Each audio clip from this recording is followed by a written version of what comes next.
वर्ष 2019 में आए कोरोना के एक नए वेरिएंट ने भारत में दस्तक दी है, जिसने भारत की सरगर्मी बढ़ा दी है।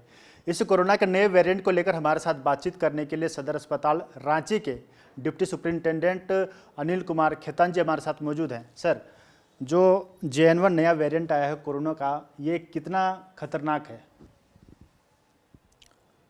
कोरोना जरूर 19-20 में घातक बीमारी थी और जैसा लेमन से बोलते हैं 100 साल में एक विभीषिका के रूप में कोई बीमारी आती है, तो 100 साल के बाद कभी प्लेग थी, आज के दिन कोरोना महामारी आई।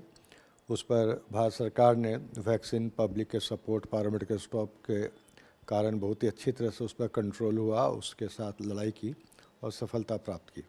एक साल से तो कोरोना का चला गया था, ऐसे ही मन में आया था, लेकिन ओमिक्रॉन वायरस का फिर एक म्यूटेंट रूप JN1 जैसा कि आपने बताया सामने आया है।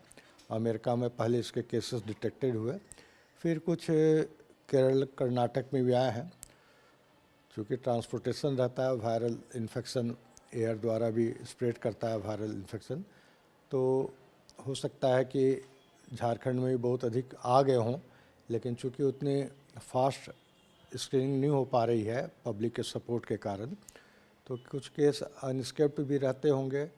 तो वो चूँकि ये बीमारी भयावह नहीं है, लीथल नहीं है, एक सर्दी जुकाम की तरह आती है, आदमी 2-4 दिन इलाज करता है और ठीक हो जाता है, तो वो बस स्केप्ड रह जाता है। अनवांटेड इफ़ेक्ट आ सकता है, इसलिए हल्के से नहीं लेना है, लेकिन घबराना भी नहीं है। और जो पहले से हेल्थ या गवर्नमेंट की गाइडलाइन है, सोशल डिस्टेंसिंग रखनी है भीड़ भाड़ से, या किसी को सर्दी जुकाम है तो उसके नज़दीक ना रहें। सर्दी जुकाम का मरीज़ को भी डॉक्टर से मिलकर रैट टेस्ट, इमीडिएट स्क्रीनिंग करवानी चाहिए, सैनिटाइज करना चाहिए, मास्क लगाना चाहिए, और अनवांटेड पब्लिक प्लेस या घूमने फिरने का भी थोड़ा सा रिस्ट्रिक्शन रखना चाहिए, अच्छा है। सर, बीते दिनों केंद्रीय स्वास्थ्य मंत्री जो है, उन्होंने राज्य के स्वास्थ्य मंत्रियों के साथ बैठक की थी। इस बैठक में क्या कुछ दिशा निर्देश दिए गए थे? दिशा निर्देश के अनुसार हम लोगों ने मॉक ड्रिल भी ऑक्सीजन प्लांट का कर लिया है। हम लोग के यहाँ चूँकि पहले ये कोविड डिजिटल हॉस्पिटल के रूप में 1.5 साल काम किया है, इसलिए यहाँ इंफ्रास्ट्रक्चर ऑलमोस्ट सब सही है और ऑक्सीजन सिलेंडर भी सफिशेंट मात्रा में है। हम लोग के ऑक्सीजन कंसनट्रेटर भी हैं, मास्क वगैरह भी आ रहे हैं, सैनिटाइज़र भी हम लोग सब जगह दे रहे हैं। और एक आपकी जानकारी के लिए, तो फ्लू क्लिनिक हम लोगों ने दिशा निर्देश द्वारा चालू कर दिया है, जिसमें 6 साल से ऊपर कोई भी सर्दी जुकाम का बच्चा हो या बड़ा हो या बुज़ुर्ग हो, आके वो करे, ताकि उसका एक तरह का आइसोलेशन हो जाए और वहीं से उसको देरी ना लगे, स्प्रेड ना करे भीड़ में या दवाखाना में। उसकी रैट टेस्ट हो जाएगी, जो कि हम लोग के यहाँ चालू है, और स्क्रीनिंग हो जाती है। इस तरह से मरीज़ के एक सेपरेट हम लोगों ने काउंटर OPD बना दिया है।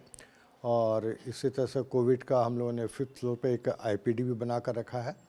हाँ, अभी तक कोई मरीज़ भर्ती नहीं है, और जैसे ही भर्ती होगा हम लोग उसको एज़ पर नॉर्म्स गाइडलाइन उसका ट्रीटमेंट करने के लिए हम लोग तैयार हैं। तो ये थे हमारे साथ सदर अस्पताल रांची के डिप्टी सुप्रिंटेंडेंट अनिल कुमार खेतान जी, जिन्होंने साफ तौर पर कहा कि ये जो कोरोना का सब वेरिएंट आया है, ये ज़्यादा खतरनाक तो नहीं, लेकिन इससे सतर्क रहने की ज़रूरत है। कैमरा पर्सन नवल किशोर के साथ में आकाश सरोज, समाचार प्लस रांची।